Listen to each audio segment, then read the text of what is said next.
the collapse of the Soviet Union. Often I'm asked, well, did you see this coming? Could you see this coming? I mean, this was perhaps, I think it's the most significant historic event in my lifetime. I think.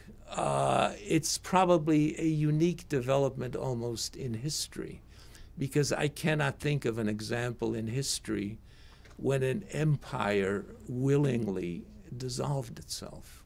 And that is, in effect, what happened in the Soviet Union, when it sort of peacefully, willingly gave up the empire. I did not see it coming. I don't think anyone saw it coming. And people ask, well, how is this possible? We gave millions to the CIA, to analysts.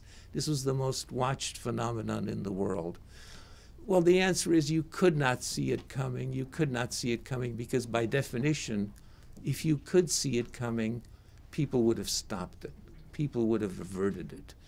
It was something that came very much from the top. It came from Gorbachev. And nobody could predict what Gorbachev would do.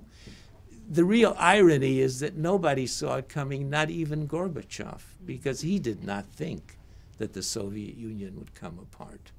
So if Gorbachev himself did not anticipate what his actions would bring, how could a poor analyst in the CIA have surmounted that is what would happen? I think it's always very unfair that people criticize that we could not see this coming.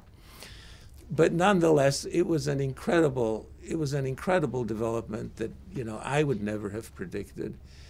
And I certainly would never have predicted that it would happen as peacefully as it did. We all know there were conflicts. I worked on them subsequently in Armenia, Azerbaijan, Georgia, Moldova. There were regional wars. But I also worked at the time, or later, I worked on Yugoslavia. And I sometimes think, compare the dissolution of Yugoslavia with the dissolution of the Soviet Union. And it is counterintuitive. Yugoslavia was the poster child of the West for much of the post-war period. The Soviet Union was the evil empire. And yet the Soviet Union dissolved relatively bloodlessly, while Yugoslavia had this tragic, incredible civil war. And you often ask, well, why is this? Why did this happen? And I can tell you my answer, it's the quality of political leadership.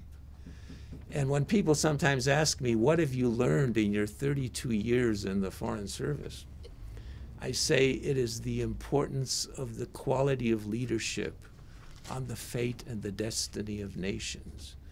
And I think you see it in a case like this, where I think Gorbachev, who is one of the truly great figures of our time, and Yeltsin to some degree, allowed this thing to happen peacefully, whereas Yugoslavia had the tragic misfortune to have some leaders who led it down a terrible, irresponsible path.